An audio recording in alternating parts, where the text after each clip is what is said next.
Year 2017 nang hindi inaasahang magkaroon ng madugong labanan sa Marawi City. Maraming nasawi na wala nang minamahal sa buhay nang dahil sa naganap na labanan sa Marawi. Merong mga magulang na nawalan ng anak at mga anak na naulila sa magulang. Hindi maiwasan ng karamihan na mag-isip kung ano nga ba ang tunay na naganap sa Marawi. Dahil dito, nagkaroon kami ng aking partner ng isang face-to-face interview sa isang tao na nakaranas o nakakita ng mga pangyayari sa Marawi sa panahon ng labanan. Una sa lahat, Assalamualaikum at magandang umaga po sa inyo, sir. Magandang umaga din, sir. Nais po namin magpasalamat sa pagbayag nyo na ma-interview namin ngayong araw.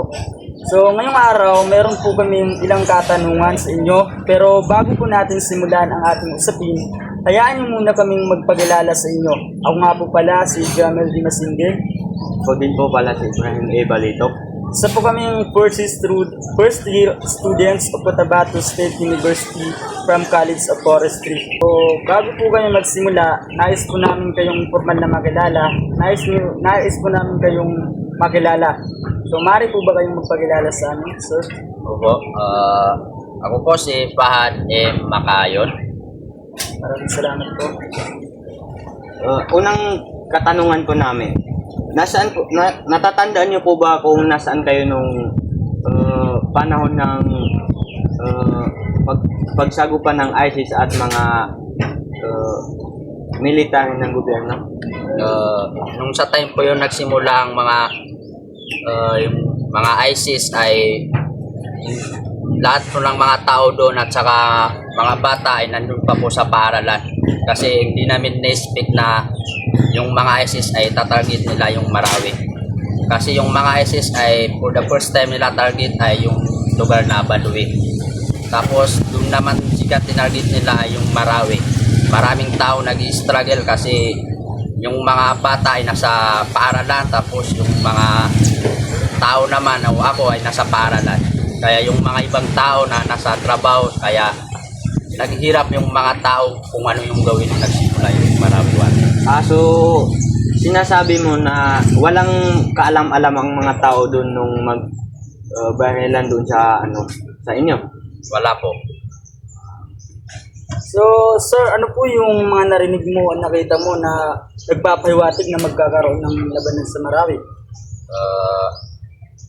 Sa according to sa mga lokas, sinasabi nila yung mga matanda na sinasabi nila na may gira daw sa Marawi ay maraming pumapasok na alam yung tablik na maraming nagre-recruit ng mga tablik na pumupunta sa Marawi.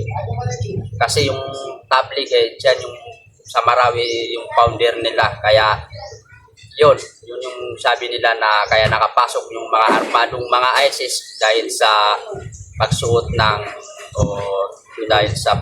mga timon para may tago nila yung baril at saka hindi malaman ng mga tao. So ano bang paniniwala ng mga ISIS na yun? O ang motive? Paniniwala ng mga ISIS ay magkaiba po sa tunay na paniniwala natin na Islam. Kasi paniniwala nila ay Siya. Kaya ginawa nila yon para makaka-recruit sila ng karelihiyon nila. Kaya at saka kasama pa din yung sa paniniwala sa politika. Kaya yun yung nangyari. Sir, maaari mo bang ilarawan ang mga unang nangyari sa labanan? Kumbaga, maaari mo po bang ikwento kung ano yung mga pangyayari sa unang araw ng labanan? Ang una pong nangyari ay nagkaroon ng war na ay una nila po tinatarget ay yung mga Kristiyano. Kasi yun din yung layunin nila ay pumatay ng Kristiyano, sirain ng Marawi City, yun po. meron ka bang kamag-anak o mga kaibigan o di kaya kakilala na apektuhan ng Marawi War? Meron po. Yung isa po yung kaibigan ko na namatay po yung papa niya dahil sa Marawi War po. So, ngayon po ba na nakakamusta niyo po ba siya o may ugnayan pa ba kayo? Wala. Sa totoo lang na wala na kasi nung nangyari na yung Marawi War, so matagal kayo. ng panahon na hindi na kami nagkomunikasyon at nagkaiba kami ng nabakwitan. Ako kasi sa division siya na hindi ko alam kung saan. So, alam naman natin siguro, no, mahirap, no, hindi natin alam kung makakaligtas ba tayo, mabubuhay ba tayo. So, sir, ang tanong ko ano po ba yung nagbigay sa inyo ng pag-asa na makakaligtas kayo sa nangyaring labanan? Ang totoo pong nagbigay sa akin ng pag-asa ay nung nakita ko po yung magulang ko na nabubuhay ay nabigyan ako ng lakas na loob na lumaban kasi habang nandyan yung magulang mo ay may pag-asa pa para magsimula ulit. Kaya yun po yung nagbigay sa akin ng motivation. Salamat.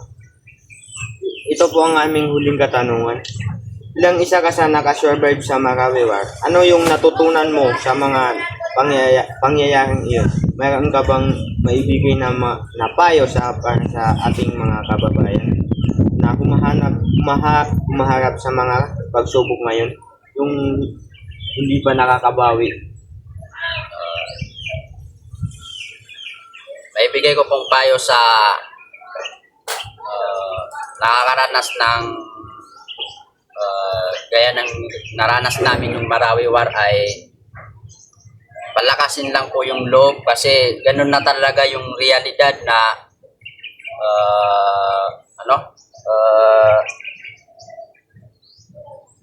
may mga bagay na tayo lang mga nadadaanan natin, so lakas lang po at saka tiwala po sa Allah at siya po ang may alam kung ano yung nangyayari at saka laban lang, yun lang kasi Tama din yung sinabi mo. Manalig po tayo sa ating Panginoon na siya ang lumikha sa lahat ng mga bagay. So, bago po tayo magtapos, ano pong pwede ka po bang magbigay ng payo sa ating mga kapatid na mga kabataan?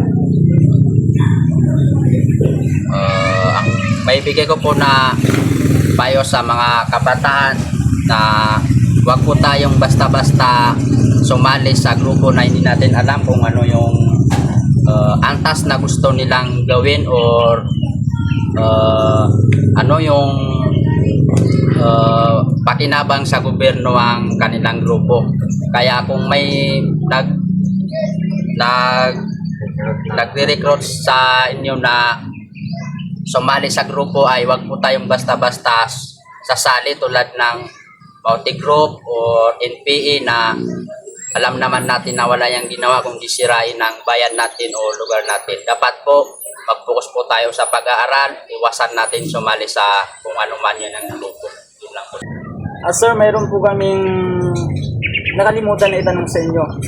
So, ano po yung ginawa ng gobyerno or aksyon ng gobyerno para matulungan yung Marawi upang makabangon muli ang Marawi?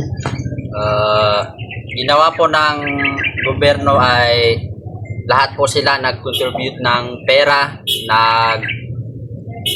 amot-amot po yung mga nasa taas po ng gobyerno tulad ni Robin Padilla, nag-donate po siya ng 5 million para gumawa ng housing. Tapos yung sa time na nag-war pa yung war na Marawi na yung mga evacuate ay nagbibigay sila po ng relief foods. Minimaintain nila po yung ayuda para sa mga tao na napiktuan po ng gira sa Marawi. Malaking pagpapasalamat pala yun sa atin, no? Kumbaga sa ating mga tao na nakakaranas ng ganun, malaking tulong na yung Red Good sa tingin mo, no?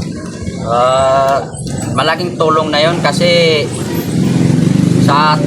pag ikaw ay pong nakakaranas ng ganun ay parang wala ka pong kalayaan, wala ka pong freedom, parang hindi ka po makakahanap ng trabaho sa kaiisip mo sa yung nangyari, parang nag-struggle ba yun, natatrauma yun. So muli po, nagpapasalamat po kami sa pagpayag niyong matanong namin o sa interview o eyewitness namin. So malaking tulong po to sa amin at salamat po kasi kahit pa paano nakakuha kami ng idea na huwag basta-basta sumuko sa buhay kasi manalig po tayo sa Allah at sana po lahat po ng mga kapatid natin na hindi pa nakakabawi sa yung sa sagupaan ng Marawi War. Sana po tulungan sila ng ating Panginoon. Yun lang po at salamat po.